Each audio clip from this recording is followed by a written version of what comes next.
Oh, what's going on, folks? BouseFeenux here, and after scrounging Reddit for like 13 hours straight, I finally rustled up a little bit of news for you today. So, let's go ahead and jump in. First up, let's talk about new characters. Now, I covered this a little while ago, as a lot of you know, and we already know there are at least 2 in the works, but based on some very convincing rumors, we're pretty sure we're getting a ninja-type class and something loosely resembling a Roman centurion.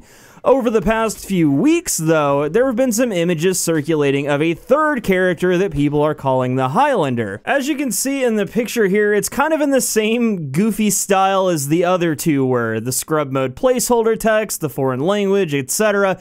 It's all there, and it's consistent with some of the other leaked screenshots we've seen. Now, the rumor about this Highlander character has been circulating for weeks now, and I've kind of been ignoring it because, like the ninja and Roman characters, I wasn't too sure it was real, but the more I see on it, the more plausible it looks. Anyway, I feel like out of the 3, this one is actually the most likely to be real. My basis for this is the skirmish game mode. Have you guys ever seen the Viking captain dudes with the long swords? They pretty much look exactly like this guy, only shorter, with a different helmet, and with the way Ubisoft recycles assets and releases emotes, skins, and outfits that were already in the game as new content, I wouldn't put it past them to create a new playable character based off an already existing game design. I mean, from a time, money, and workforce perspective, it kind of makes sense business-wise. So now that we're on the topic, what kind of weapon would this Highlander character use, you might be asking? Well, a lot of people are speculating that he's going to be using the good old William Wallace Claymore type sword, kind of like our good friend the Warden.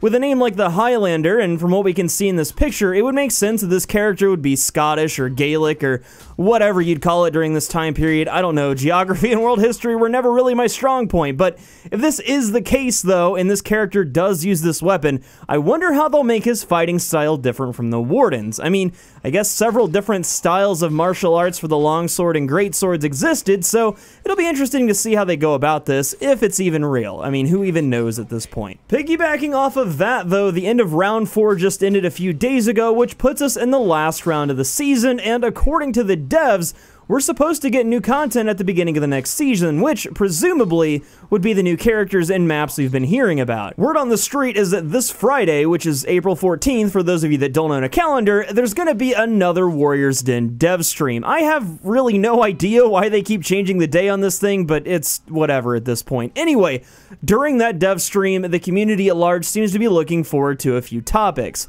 Number 1, we're interested to hear about how they'll change Raider and Orochi. Number 2, we're pretty much waiting with bated breath for an official character reveal. I mean, we've got pictures of the 2 rumored characters on the official season pass art, but Ubisoft hasn't made any public announcements or acknowledgements as to if they're legit or not. We'll just have to see at this point. I mean, really, it could be anyone's guess. In other news, when I put out the patch 1.5 video when the patch was released, I told you guys that we'd revisit how it's changed everything after some time had passed. Well, it's been over a week now, which in video game time is basically an eternity. Unfortunately, our bros on the console still don't have the patch, but it is what it is, so just bear with me here. Anyway, after spending a lot of time with these new changes, I'm feeling pretty confident in saying that this patch didn't really do a whole lot for the game. The characters that were seemingly nerfed haven't really had their playstyles affected too much, save for Conk, whom people claim is pretty much garbage now, but to be honest with you, I'm not really seeing it. Then again, I don't fight a lot of Conks, and I've never played him, so maybe some of you Conk mains in the comments can represent him properly. Lawbringer, on the other hand, probably got the best end of the deal now, though, because he's pretty much an unstoppable killing machine. With the changes he received, he's basically a better version of Warlord, which is probably why people are calling him Warlord 2.0 now. That being said, the patches didn't really do anything for the game's 2 biggest problems. Number 1, the turtle meta, and the server stability, number 2.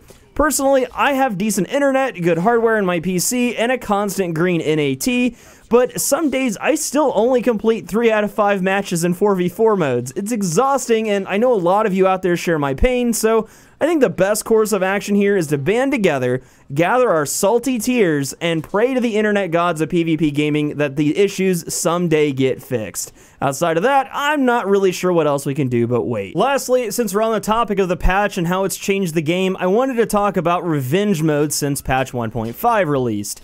It is very heavily and very noticeably nerfed now, and the weirdest part is that the community is so 50-50 on deciding whether or not that's a good or a bad thing.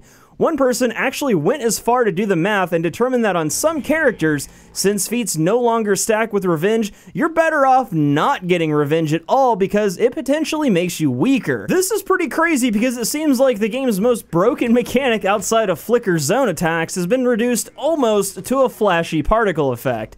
Frankly, I'm not too sure about that though, because while revenge defense is now paper thin and the attack isn't really that much better than normal max attack gear, characters with knockdown abilities like headbutt and shoulder charge are still able to kick some major ass. The most annoying thing though is that if you play a character without any of these abilities, you're in a pretty tough spot now if you're finding yourself in gank situations.